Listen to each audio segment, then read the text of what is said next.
But let's dive into it with the biggest thing that's happening in Hollywood right now, which is the WGA strike. Now, we're talking about Amazon, HBO, Warner Brothers, TV, NBC Universal, Disney, CBS Studios, and other major struck studios will be suspending some of their first look deals amid the ongoing writer strike. Now, while the news of overall deals are being suspended is somewhat jarring and crazy for everybody, but this means it's really not unexpected because this is happening and this is kind of what follows suit. One thing the agents emphasize, though, is that no one has heard any talk of outright terminating these deals at this You're point. Such a move would make a much more drastic and likely would only occur if the strike drags on for an extended period of time. But I mean, there is some speculation that could happen. I mean, the move with the studios to cut off all expensive deals with big producers who are not only necessarily producing much of their content, but again, this is a situation that could occur only possibly months down the road. So, of course, this is an ongoing developing situation, but right now, that's the update of what is going on with the DGA strike. They are suspending some of the deals, the first look deals that are happening at these studios, which is, I mean, it's a little terrifying. Yeah, and in fact, a little bit later on in the news, we've got a pretty significant name who had a mega deal that is not being renewed, and we'll tell you who that is and what studio in just a minute. Yeah. But it's not just the WGA; we got all the GAs. The DGA is also about to have their contract expire at the end of next month. So their negotiators for the DGA, they gave a little video preview of their talks with the studios saying they are, quote, fighting to receive our fair share of the new global future. Now, the DGA began its round of bargaining on Wednesday with the Alliance of Motion Picture and Television Producers. The Guild is focused on rewriting the streaming residual formula to account for growth in foreign subscribers. The DGA talks are underway as the Writers Guild members are, like we said, still on strike. The negotiations will take place actually in the same MPTP conference room in Sherman Oaks where the WGA negotiators spent 6 weeks attempting to reach an agreement before, obviously, those talks collapsed on May 1st. So as long as the AMPTP negotiators are occupied with the directors, it's not expected they'll have much opportunity to deal with the WGA. Not, as we've been telling you, that either side has expressed any interest in restarting those talks anyway.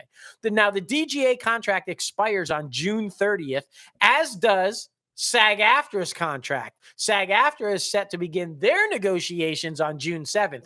So, guys, let's just lay that out there. There is a strong potential because, as I just said, the Writers Guild apparently is not interested in going back and renegotiating. They do not like what they had to say, and they're not happy. Now the DGA is in early talks, but they're going to start theirs, and they're clearly coming after the same things the writers wanted: more residuals, more open numbers about ratings, etc. And then SAG-AFTRA it's going to start. There could conceivably be a point where we see a couple of months down the road, directors, writers, and actors all on strike. Yeah. All on strike.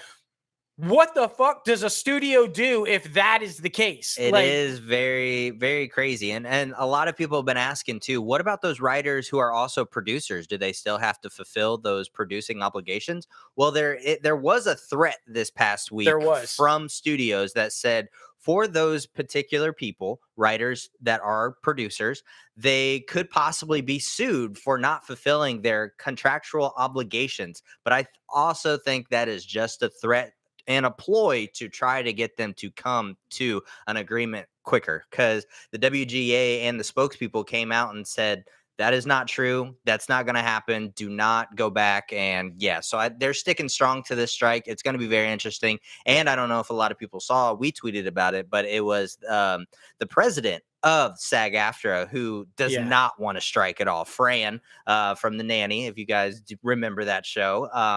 Yeah, she does not want to strike whatsoever. She was trying to be very in the middle about it, but I feel like that's already a very divided union. So Yeah, I feel yeah. like a lot of their conglomerates will still strike. Well, and look, she might have just endangered herself for repeating as president, Yeah. because my feed blew up with actors saying she doesn't speak for us at all. She's clueless. Yep. We are fighting for the same thing that the WGA and the DGA are. We want those same type protections, and we don't know what the fuck she's talking about. Yeah. So that could be potentially really dangerous. And I should say, like what you were just talking about too, the producers that the writers slash producers that they are trying to get to threaten to come back, they're the showrunners. Yeah. And so it's a sneaky way of trying to get the showrunners to come back and write. And they're using their producer moniker over their head to try to get them in there. And I'm glad the WGA didn't fall for that shit. It's like, listen, yeah, showrunner, but I'm not writing. Exactly. I'm not coming. And since we're not in production, I don't have any producer responsibilities. Mm-hmm. So what am I coming in there for? Yeah, Smart. It makes absolutely no sense. But yes, that is the update right now. And be sure to follow us at Logan Austin and at Crazy Ant CEO to stay up to date. And of course, ITCAF Podcast, because we have all the news all the time. Oh, yeah.